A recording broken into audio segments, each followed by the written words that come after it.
번성한 이 성공적 뭐랄까 성공하다, 막힘이 없다, 잘 되어지다 이런 의미를 가지고 있습니다. 여러분 정말 잘 되고 있습니까? 근데 종종 이럴 때가 있어요. 악한 사람들이 왜 세상에는 악인들이 잘 되는가? 선한 사람, 선하게 살려고 몸부림치는 사람들은 이렇게 힘들고 어려운데 왜 저렇게 악을 행하고 사는 사람들은 저렇게 잘 될까? 여러분 이런 생각 들 때 있죠? 있죠? 나처럼 이렇게 선한 사람이 좀 잘 돼야 되는데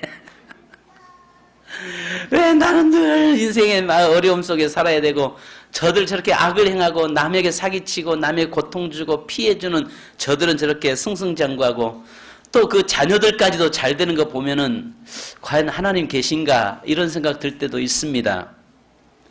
그런데 잠언서 24장 1절에 보면 악인의 형통함을 부러워하거나 그와 함께 있으려고 하지 말라 이야기합니다. 악인의 형통하는 자, 악한 사람들이 잘 되는 자리에 함께 하려고 하지 마라. 또 잠언서 24장 19절에서 너는 행악자들로 말미암아 분을 품지 말며 악인의 형통함을 부러워하지 말라. 결국은 그건 오래 못 간다는 이야기죠. 한마디로 말하면 잠깐 형통하지만은 하나님은 알고 계시기 때문에 반드시 그 사람들에게서 하나님은 판결하시겠다, 심판하시겠다 말씀합니다. 그러므로 너희가 이 악한 사람들 또 악인들이 잘 되는 거 부러워하지도 말고 또 악한 사람들을 보면서 또 분도 내지 마라. 하나님께 맡겨라. 하나님이 판단하고 하나님이 심판하시는데 너만 하나님 앞에서 바로 쓰려고 하고 너는 하나님 앞에서 형통하려고 해라. 그렇게 말씀하고 계십니다. 우리가 요셉의 생애를 보면은 정말 그의 생애가 형통한 삶을 산 겁니까? 생각해 보세요. 요셉이 형통한 사람입니까? 그의 17살에 은 20냥의 형제들에 의해서 팔려갔어요. 하루아침에 노예가 돼버렸어요. 그리고 보디발이라고 하는 그 가정에 가서 노예가 돼서 팔려갔어요. 또 그가 감옥에 들어가 있어요. 그의 인생의 삶에 형통한 삶입니까? 근데 성경에서는 형통했다라고 이야기합니다. 성경에 보니까요, 형통이 뭐냐면은 68에 형통이라는 단어가 성경에 68번이 나와 있어요. 나와 있는데 제가 그 68번을 전체 쭉 정리해 보니까 딱 두 가지로 요약이 되더라고요. 하나는 형통이 뭐냐 보니까 하나님과 함께하는 사람이 형통한 사람이다. 성경 이야기합니다. 그 다음에 두 번째는 하나님의 말씀을 지켜 행할 때 형통한다라고 이야기합니다. 그러면 하나님과의 관계가 어그러진 사람은 결국은 불통이다 이야기합니다. 자, 성경이 말하는 형통의 본질은 하나님과의 관계성에 달려 있다는 것입니다. 하나님과의 관계가 좋으냐 나쁘냐가 형통의 여부를 분별하는 가장 중요한 핵심인 것입니다. 그러니까 어떤 사람이 형통한 자인지 아닌지는 그의 출세와 성공의 여부로 결정짓는 것이 아니라 하나님이 그 사람과 함께 하시는지 함께 하지 않는지의 판단으로 나타난다는 것이죠. 하나님이 함께 하시는 사람이라면 설령 그가 출세하고 성공하지 못해도 또 명예와 지위를 많이 누리지 못한다고 할지라도 그는 성공한 인생이라고 이야기하면서 형통한 인생이라고 이야기하고 그가 아무리 많은 것을 소유하고 누린다고 할지라도 하나님과의 관계가 어그러져 있는 사람은 불통의 사람이다. 이렇게 이야기합니다. 그렇다면 오늘 이 본문을 통해서 저와 여러분이 반드시 형통해야 합니다. 형통한 사람이 되어야 됩니다. 그러면 요셉은 첫째 고난 속에서 형통했습니다. 형통이란 고통의 면제가 아니라 고통 속에서도 하나님이 함께 하시고 고난 후에 영광이 임하게 하시는 것입니다. 그래서 바울은 고린도서 4장 8절로 9절에 우리가 사방으로 우겨싸움을 당하여도 쌓이지 않고 답답한 일을 당하여도 낙심하지 아니하며 핍박을 받아도 버림받지 아니하며 거꾸로 쓰러뜨림을 당하여도 망하지 아니하고라고 말씀합니다. 이것이 형통이라는 것입니다. 내 삶이 좀 힘들고 어려워도 고통 속에 있을지라도 그러나 하나님께서 그때그때 나와 함께 하시면서 내게 피할 길을 허락하시고 내게 또한 돕는 은혜가 있는 것, 이것이 형통이라고 이야기합니다. 정말 우리 인생살이 속에서 고통 없이 좀 모든 일이 잘 되면 얼마나 좋겠어요. 근데요, 모든 인생이 잘 되면요, 결국 교만하게 되고 하나님을 잊어버리고 그렇게 살다가 결국 영원한 형벌의 자리에 들어가는 것입니다. 그래서 오늘 창세기 39장 1절을 이렇게 말씀을 시작하잖아요. 요셉이 이끌려 애굽에 내려가매 바로의 신하 친위대장 애굽 사람 보디발의 그를 그리로 데려간 이스마엘 사람의 손에서 요셉을 사니라. 요셉의 시작은 팔려간 인생, 노예 인생에서부터 출발합니다. 어쩌면은요. 그런데 그것을 우리가 알다시피 요셉의 삶을 보면은 정말 형제들의 시기로 인해서 또 하루아침에 노예가 돼버렸잖아요. 근데도 성경은 우리에게 이야기하는 게 형통했다라고 이야기합니다. 이 사실만 놓고 객관적으로 본다면 과연 요셉은 형통한 자라고 말할 수 있겠습니까? 세상적인 시각으로 본다면 과연 요셉은 형통한 자라고 말할 수 있겠습니까? 형에 의해서 버림받고 팔려간 그 인생을 보고 누가 그를 성공했다라고 말할 수 있겠습니까? 만약에 여러분들이 예수를 믿기 시작하고 그 다음부터 어려움들이 겹치고 하는 일들이 더 안 됐을 때에 주위에서 여러분 보면서 형통하다고 말할 수 있을까요? 있을 수 없다는 것입니다. 우리의 상식으로는 가족에게 사랑을 받고 노예를 많이 거느리고 사는 사람이 형통한 자이지, 지금 요셉처럼 처한 환경과 처지만을 놓고 본다면 요셉은 불행한 자라고 할 수 있을 것입니다.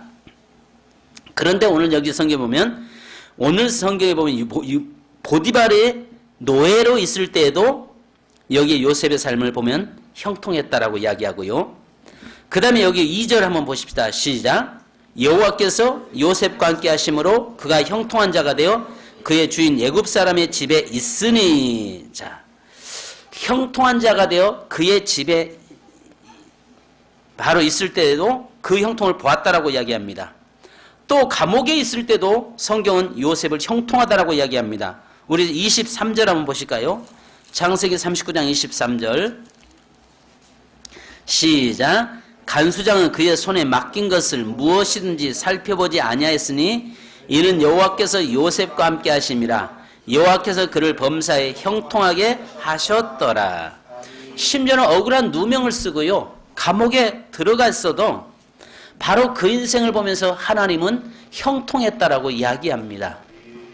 그러니까 어쩌면은 보면 보디발의 아내가 아마 좀 보디발이라고 하는 사람이 명예가 있었고 지위가 있었던 사람 아니겠습니까? 그리고 더 나아가서 그러다 보니까 보디발의 아내가 좀 젊었던 것 같습니다. 요셉이 준수하고 요셉이 아름다운 외모를 보면서 끌려서 자꾸 유혹을 하잖아요. 그러면 유혹을 하면 살짝 모른 척하고 눈 감고 넘어가면 그의 인생이 종살이하면서 편하게 살 수도 있겠죠. 근데 그가 하나님을 두려워하면서 멀리 했을 때에 오히려 그는 죄수 아닌 죄수가 되어서 이제 이 감옥에 들어갑니다. 요즘 우리처럼 생긴 이런 감옥은 아니에요. 당시에는 감옥은요, 정말 고통스럽고 처참한 곳이 감옥이죠. 그런데 그 감옥에 들어가 있는 그 인생을 보면 성경 형통하대요. 이해가 안 되잖아요. 아니, 노예로 팔려가서 은 20에 팔려가가지고 지금 남의 집에 종살이하고 있는 노예의 목숨은 내 것 아니잖아요. 주인 거잖아요. 이미 주인에게 목숨 팔려간 그 인생인데 형통하대요. 또 더 억울하게 감옥에 들어가서 지금 있는데 감옥살이 하고 있는데 그곳에서도 요셉을 보고 형통하대요. 어떻게 이 형통하느냐 이겁니다. 오늘 여러분 많이 지금 고통 속에 있잖아요. 어떤 분은 물질적인 어려움을 겪고 있고, 어떤 분은 육체적인 질병으로 지금 고통 중에 있고, 어떤 분들은 환경의 문제로, 인간관계 문제로 여러 가지 고통 속에 우리가 있거든요. 근데 주님은 여러분을 보시면서 형통하대요. 형통하십니까? 불통하십니까? 형통하세요? 억지로 아멘 하는 거 아니에요? 그 형통하고 싶어가지고 그냥 억지로라도 그냥 아멘 마지못해서 하시는 거 아니에요? 근데 여기 보니까 형통의 의미를 성경 전체 형통이라고 하는 말 속에서 보니까요. 보니까 하나님께서 함께 하실 때 형통했다라고 이야기합니다. 우리의 모든 생각은요. 육신의 어떤 생각으로 이성과 사고로 모든 것을 판단을 합니다.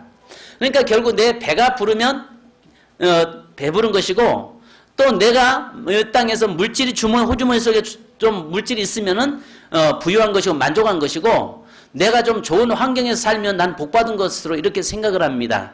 근데 성경에서는 그렇게 말을 안 하거든요. 성경에서 이야기는 무슨 이야기 하냐면 내가 이 땅에서 곤고한 삶을 살지라도 그 영혼이 구원받은 것을 형통이라고 이야기합니다. 왜냐하면 이 땅은 잠깐 있다 가는 나그네 인생이기 때문에 그렇습니다. 잠깐 있다 가는 거 아니겠어요? 잠깐 왔다 가는 거더라고요. 그런데 그런 가운데서 비록 힘들고 어려워도 보니까 하나님이 함께하는 사람이 형통하다라고 이야기합니다. 그래서 여기 보니까 여호와께서 함께 하십니다. 여호와께서 요셉과 함께 하심으로 그가 형통한 자가 되어 그의 주인 애굽 사람의 집에 있으니 이야기합니다. 열왕기하 18장 7절에 보면요. 여호와께서 그와 함께 하심에 그가 어디로 가든지 형통하였더라. 저가 아수르 왕을 배반하고 섬기지 아니하였고 히스기야 왕이 하나님과 함께 할 때에 그 인생의 삶이 형통케 되었다라고 이야기합니다. 또 다니엘서 6장 27절로 28절을 보면요. 다니엘의 삶은 정말 그는 전쟁 포로로 잡혀간 사람 아니겠습니까? 근데 이렇게 이야기합니다. 그는 구원도 하시며 건져내기도 하시며 하늘에서든지 땅에서든지 이적과 기사를 행하시는 이로써 다니엘을 구원하여 사자의 입에서 벗어나게 하셨음이라 하였더라. 이 다니엘이 다리고 왕의 시대와 바사 사람 고레스 왕의 시대에 형통하였더라. 그러니까 결국은 그의 인생의 삶이 전부 형통했더라라고 이야기합니다. 자, 무엇이 요셉을 형통한 자가 되게 했겠습니까? 여러분, 오늘 여호와 하나님께서 요셉과 함께 하심으로 비록 그는 형제들에게 버림을 받았고 지금 노예 생활을 하고 있었고 감옥살이를 하고 있을지라도 하나님이 함께 하심으로 말미암아 그의 인생은 형통했다라고 이야기하고 있습니다. 그러면 형통이라고 하는 말에는 반드시 결말은 좋다는 것입니다. 그러니까 형통의 결말은 좋은 거죠. 그러니까 마지막 하나님께서의 우리 인생의 삶에 마지막의 모습을 보면서 하나님 형통케 하는데 우리가 아시는 것처럼 욥이라고 하는 사람을 우리 잘 알잖아요. 욥의 젊어서는 얼마나 많은 고난을 당합니까? 근데 그의 모년에 그의 나이 들었을 때 그의 인생을 하나님 형통케 하시잖아요. 그래서 형통케 하시는데 하나님과의 관계도 형통하고 인간의 관계도 형통하고 모든 삶에서 만족과 기쁨을 누리게 되는 그런 모습으로 바꿔지게 되는 것입니다. 성도 여러분, 제일 중요한 것은 오늘 저와 여러분이 오늘 지금 현재 내 삶이 불통인 것 같지만 하나님이 함께하는 사람은 반드시 형통케 된다는 거지요. 그러니까 내 삶이 지금 현재 힘들고 어렵지만은 그러나 하나님이 결과적으로 나중에 가면은 반드시 하나님은 우리를 형통케 하시는 역사가 일어납니다. 우리나라 최초 선교사님들이 국내 한국에 들어왔을 때에 전도지가 하나가 있었는데 얼굴이 전도지였다고 합니다. 선교사님들이 살다 본 사람들이 서양 사람들 어떻게 생겼는가 해서 늘 담장 너머로 이렇게 끼웃거리는데 사람들이 구름대처럼 몰려왔다고 그래요. 외국인들 보고 싶어서. 그런데요, 그분들이 나중에는 이제 그걸 보러 왔다는 걸 이용해서 전도를 하는데 자기 서양 사람들 사는 집을 개방을 시켜서 사람들이 와서 그 집을 날마다 박물관 구경하듯이 구경하고 가면서 복음을 받아들였다고 합니다. 그런데 그때에 아시는 것처럼 우리나라에 지금 현재 이화여대나 연세대학교 유명한 대학들이잖아요. 근데 아시는 대로 처음에 그러면서도 그 대학 학교를 세웠는데 아무도 오지 않는 겁니다. 그런데 거기에 자기 집에 가정부로 온 어린 아이들, 그 어린 아이들을, 버려진 아이들을 데려다가 먼저 공부를 시켰던 게 이 이화여대 시초잖아요. 또 연세대도 그렇고요. 그렇게 시작됐던 대학이 그 후손들이 처음에는 머슴살이를 했고 처음에는 어려웠던 삶을 살았던 사람들이 나중에 가서는요, 그 후손들이 다 잘 돼 있잖아요. 그러니까 여러분 보십시오. 예수 믿는 사람들 보면요, 우리는 몇 대째입니다 하는 분들 보면 삶 자체가 평탄해요. 그래서 일대 신앙은요, 땅을 개간하는 시대라고요. 오늘 여기 1세대 성도들도 있을 것이고 아마 2세대, 3세대 신앙이 또 있을 것입니다. 그런데 내가 1세대는요, 땅을 개간하는 시대라고요. 그러니까 정말 힘들고 어렵습니다. 그런데 거기에서 땅을 개간해서 거기다가 씨앗을 심으면 잘해야 50% 싹 나잖아요. 열매 거둡니다. 그런데 그 이듬해 점점 갈수록 땅이 점점 좋아지죠. 그것처럼 1세대 신앙은요, 좀 힘들고 어렵습니다. 그러나 2세대, 3세대 점점 하나님과 동행하는 집은요, 하나님께서 평탄하게 만들어주시고 삶의 자녀들이 형통한 삶을 살게 되는 것을 보게 됩니다. 그러니까 여기에서요, 하나님과 함께 하심은 처음에는 힘들고 어려울지라도 시간이 지날수록 점점 더 좋아진다, 형통케 된다는 것입니다. 아시는 것처럼 요셉이 처음에는 노예로 팔려갔지만 그 인생의 삶이 나중에는 어떻게 변합니까? 국무총리 자리까지 있으면서 자기 형제들까지 다 먹여 살리는 자가 되거든요. 다니엘 같은 경우도 그러지 않습니까? 처음에는 노예로 전쟁포로 잡혀와서 그의 인생의 불통인 것 같았지만은 그러나 하나님이 그와 함께 하심으로 말미암아서 그의 인생의 삶에 나중에 수많은 사람을 살려내는 놀라운 축복의 역사가 일어났던 것입니다. 성경은 함께 하심에 대해서 자주 말씀을 하세요. 심지어는요, 창세기 21장 20절에 보면 하나님이 그 아이와 함께 하심에, 심지어는 이스마엘에게도, 그 어린아이에게도 함께 하실 때에 하나님께서 그 아이의 인생을 책임져 주었던 것을 보게 됩니다. 또 이삭에게도 하나님 말씀하시오. 내가 너와 함께 있어 내가 내게 복을 주어. 창세기 26장 24절에 말씀하죠. 야곱에게도 함께 하십니다. 내가 너와 함께 있어 내가 어디로 가든지 너를 지키며. 창세기 28장 15절에 말씀하죠. 바로 임마누엘의 인생이라는 것입니다. 임마누엘의 인생이나 하나님의 은총입니다. 떨어진 것을 다시 붙여주신다 이 말입니다.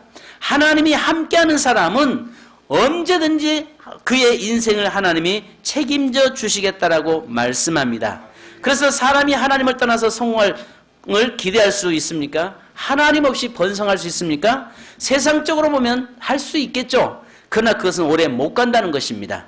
그러나 하나님 안에서 살아가는 인생은, 늘 하나님이 함께하는 인생은 삶이 형통케 된다는 것입니다. 그러니까요, 여러분 제일 중요한 것은 내가 아무리 힘들고 어려워도 하나님을 떠나서는 안 된다는 거죠. 아무리 힘들고 어려워도요, 내 인생이 늘 하나님에게 접붙여 있는 것, 하나님에게 붙어 있는 자가 되어야 될 줄 믿습니다. 그러면 반드시 그 인생의 삶을 하나님이 형통케 하신 줄 믿습니다. 아멘. 여러분 힘들고 어렵다고 해서 예수 믿어도 별 볼 일 없더라. 예수 믿어도 우리는 너무 빠른 기대를 할 때가 많습니다.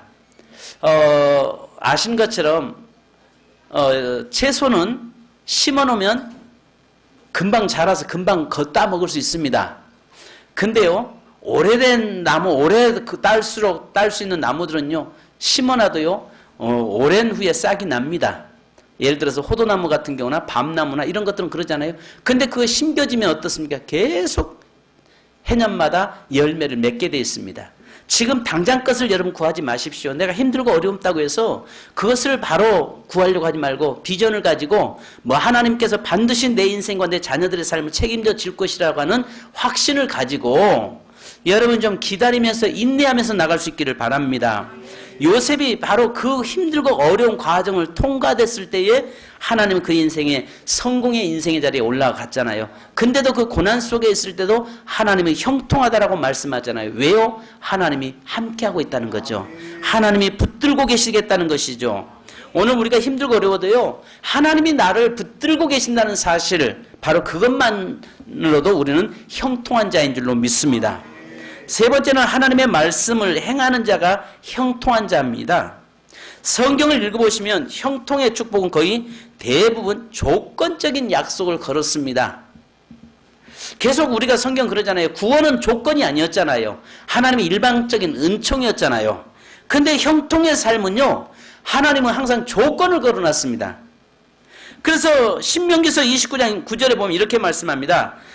그런즉 너는 이 언약의 말씀을 지켜 행하라. 그리하면 너희가 하는 모든 일이 형통하리라. 뭐뭐 하라. 그리하면 항상 이렇게 하고 있습니다. 하나님은요, 뭐뭐 하라. 그리하면 이야기예요.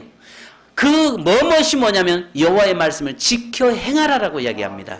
네가 하나님의 말씀을 지켜 행하면 반드시 네 인생을 형통케 해주겠다고 말씀하고 있는 것입니다. 그래서 여호수아서 1장 7절과 8절에도요. 오직 강하고 극히 담대하여 나의 종 모세가 내게 명한 그 율법을 다 지켜 행하고 우로나 좌로나 치우치지 말라. 그리하면 어디로 가든지 형통하리니 이 율법책을 내 입에서 떠나지 말게 하며 주야로 그것을 묵상하여 그 안에 기록된 대로 다 지켜 행하라. 그리하면 내 길이 평탄하게 될 것이며 내가 형통하리라. 우리가 여기에서는 항상 조건부를 달고 있어요. 하나님이 네가 여호와의 말씀을 지켜라.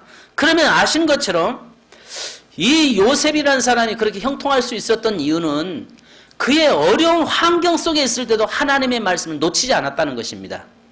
여러분, 형들에 의해서 억울하게 팔려갔잖아요. 그런 가운데서도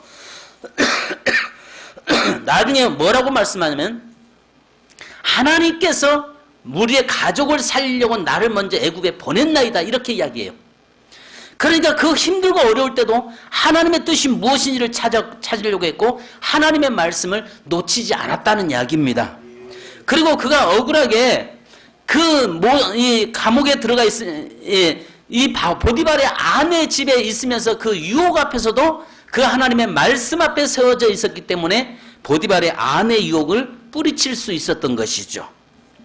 그리고 그가 어느 곳에 가든지 그곳에서 자기의 삶이 고난 속에 있었고 어려움 속에 있었어도 제일 중요한 것은 그는 하나님의 말씀을 놓치지 않았다는 것이죠.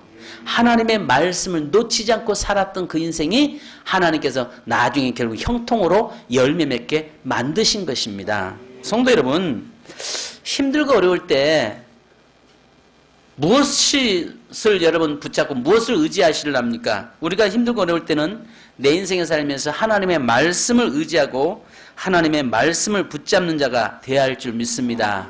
그래서 시편 1편 2절로 3절에 보면은요, 이렇게 말씀하잖아요. 그는 시냇가의 심은 나무가 철을 따라 열매를 맺으며 그 잎사귀에 마르지 아니한 같으니 그가 하는 모든 일이 다 형통하리로다. 근데 1절에 보면 여기에 보니까 여호와의 율법을 지켜 행하는 자라고 했습니다. 율법을 지켜 행한다 이 말은 뭐냐면 하나님의 말씀 안에 거하는 사람인데 더 깊이 들어가면 예수와 함께하는 사람은 반드시 하나님이 형통의 열매를 맺게 하신다 이야기하는 것입니다. 그래서 다윗 왕은 역대상 22장 13절에 아들 솔로몬에게 역시 형통의 비결을 동일하게 제시하고 있습니다. 그때 내가 만일 여호와께서 모세를 통하여 이스라엘에게 명령하신 규례와 법도를 삼가 행하면 형통하리니 이렇게 성경 한결같이 하나님의 말씀에 대한 준행을 형통의 조건이자 비결로 제시하고 있습니다. 그러니까 아까 제가 말씀드린 것처럼 성경 68의 형통이라는 단어가 나오는데 첫 번째가 뭐 할 때 형통이라고요? 하나님이 함께 하심이 형통이라고 했습니다. 두 번째는 약속의 말씀을 붙잡고 사는 것이 형통이라고 말씀하고 있는 것입니다. 오늘 우리가 신년도에 여러분들에게 비전의 말씀을 하나님 주셨습니다. 각자에게 필요한 말씀을 주셨습니다. 그 말씀 놓치지 않기를 바랍니다. 그 말씀을 붙잡고 좀 올 한 해를 승리할 수 있는 어떤 환경이든 그 말씀으로 이겨낼 수 있는 저와 여러분이 되기를 주님의 이름으로 축원합니다. 여러분, 성도 여러분, 오늘 그렇다면 이 형통의 삶에 첫째 따라서 합시다. 내가 형통해야 된다. 예. 여러분, 요셉의 형통이 많은 사람을 살렸던 것을 봅니다. 근데 요셉 한 사람의 형통함이 민족을 살렸고 국가를 살려내는 것을 보게 됩니다. 오늘 저와 여러분 제일 중요한 것은 내가 먼저 형통한 자가 되어야 된다는 거죠. 내가 하나님 앞에서 형통해야 되고 내가 하나님 안에서 하나님의 손에 붙잡히고 함께 하시고 하나님의 말씀을 붙잡고 살아감으로 말미암아서 내 인생이 형통한 자가 되어야 되는 것입니다. 두 번째는 자 따라서 합시다. 형통함은 사람들에게 인정받는 것이다. 따라서 합시다. 인정받는 형통. 네. 그저 나 하나만 잘 먹고 잘 살려고 하지 마십시오. 하나님의 축복은요 흘러내려가야 됩니다. 아멘. 흘려가도록 길을 열어줘야 됩니다. 만약에 샘물은 고여있으면 썩어버립니다. 근데 샘물은 퍼내면 퍼낼수록 어때요? 더 신선한 물이 솟아나게 되어 있습니다. 축복도 그렇습니다. 나 한 사람만의 형통이 아니라 다른 사람에게까지 인정받는 형통이 돼야 되는데 여기 보니까 요셉이 가는 곳마다 주위에서 그 하나님이 그와 함께 하시고 하나님께서 그의 인생을 이끌고 가는 것을 보았더라라고 이야기하는 겁니다. 올해는 우리의 삶에서 하나님 앞에 인정받는 형통, 무엇보다도 형통하는 사람들로부터 형통함을 인정받는 자 되기를 주님의 축원합니다. 그래서 여기 3절에 그 주인이 여호와께서 그와 함께 하심을 보며 또 여호와께서 그의 범사에 형통케 하심을 보았더라. 자, 세 번째 따라서 합시다. 범사가 되어야 한다. 예, 형통은요 범사가 돼야 됩니다. 오늘 성경에 보니까 범사의 형통케 하심을 보았더라라고 이야기합니다. 성도 여러분, 중요한 것은 범사에 내 삶의 어떤 삶 속에서 형통한 자가 돼야 돼요. 즉 내가 고난의 자리에 있어도 형통한 자가 돼야 되고 높은 축복의 자리에 있을지라도 형통의 사람이 되어야 하는 것입니다. 무엇보다도 오늘 우리의 인생의 삶에서 이런 형통의 삶을 사는 것이 딱 두 가지로 이야기해요. 형통에 대해서 더 이상 설명할 게 없어요. 형통에 대해서 뭐 설명할 게 없습니다. 뭐라고 말씀하면 딱 두 가지밖에 없잖아요. 첫째는 뭐 해라? 하나님과 함께하라. 하나님이 함께하는 사람이 뭐 한다? 형통한다. 두 번째, 약속의 말씀 안에 말씀을 안에서 뭐 해라? 말씀을 붙잡고 살아라. 그 말씀과 함께 사는 사람이 뭐하다? 형통하다. 자, 그러면 그 형통을 첫째 누가 가져야 된다고요? 내가 가져야 돼. 내가 그 형통의 사람이 되어야 됩니다. 내가 그 형통의 사람이 돼야 되고 나로 인해서 두 번째는 사람들이 나의 형통함을 인정하는데 나로 인해서 그 형통함이 흘러가야 된다는 거죠. 그러니까 요셉의 삶을 통해서 흘러가잖아요. 다니엘을 통해서 흘러가잖아요. 오늘 저와 여러분을 통해서 여러분 형통의 셈이 되기를 원합니다. 형통의 셈이 되어서 거기서부터 흘러가고 하는데 에스겔서에 보면 에스겔 성전이 나와요. 성전 문지방에서 물이 솟구쳐 나오면서 그 물이 흘러가니까 흘러가는 곳마다 그 땅이 적셔지면서 땅에 꽃이 피고 열매 맺고 새들이 모여들고 물고기들이 모여들고 어부들이 모여드는 그 역사가 일어난다고 말씀합니다. 이게 하나님을 믿는 자들의 삶을 이야기하는 거예요. 그래서 아까 이야기한 것처럼 선교사들이 왔을 때 우리나라에 가장 연약한 환경에 있었던 사람들이 그 예수 믿었고 그들이 그 어려운 가운데 신앙생활을 했는데 시간이 지날수록 나중에는 그 후손들이 다 잘 돼 있어요. 여러분 보십시오. 우리나라에 보면요. 정말 그 믿음의 선조들이 심어놓은 것들을 그 후손들이 열매를 거두면서 형통의 열매를 따먹고 있는 것을 보게 됩니다. 그렇다면 오늘 내가 그 형통의 자리에 서서 내가 형통의 사람이 되어서 그것이 흘러가도록 또 다른 사람에게 흘러가고 또 다른 사람에게 흘러가는 그런 모습이 되어야 할 줄 믿습니다. 계속 성공에 대해서 이야기할 때 제가 그런 말씀 드리잖아요. 첫째는 내가 기뻐야 되잖아요. 두 번째는 가족이 기뻐야 되죠. 세 번째는 나를 알고 있는 모든 사람들이 기뻐해야 됩니다. 이게 성공이죠. 나 한 사람만 기뻐하는 것은 결코 성공이 될 수 없다는 것입니다. 여러분 오늘 여기에서 이 요셉의 형통함, 그러나 그 형통함은 진짜 처음에는 고통의 속에서 형통함이었습니다. 고난 속에서 주어지는 형통이었습니다. 그러나 그것을 과정을 통과하고 나니까 나중에는 그의 인생이 형통케 되더라는 것입니다. 지금 내가 요셉처럼 고난의 속에 있을지라도 하나님이 함께 하시는 사람은 형통한 사람입니다. 그래서 마지막으로 여러분 요한 3서 2절에 보면 뭐라고 말씀합니까? 사랑하는 자여 진정한 형통은요 내 영혼이 잘되고 범사가 잘되며 강건하기를 간구하노라. 영혼과 육체와 모든 삶이 하나님 앞에서 범사가 잘 되는 것이 형통이라고 이야기합니다. 우리 세민교회 성도님들 올 한 해 무엇보다도 하나님이 함께 하시는 성도 되기를 주님의 이름으로 축원합니다. 두 번째는 약속의 말씀을 붙잡고 있는 성도 되기를 바랍니다. 세 번째는 그것이 그 형통이 내 것이 되고 나로 인해서 흘러가는 형통이 되기를 주님의 이름으로 축원합니다. 오늘 이 시간 우리 한번 기도하십시다. 하나님, 나와 내 가정이 형통한 자 되기 원합니다.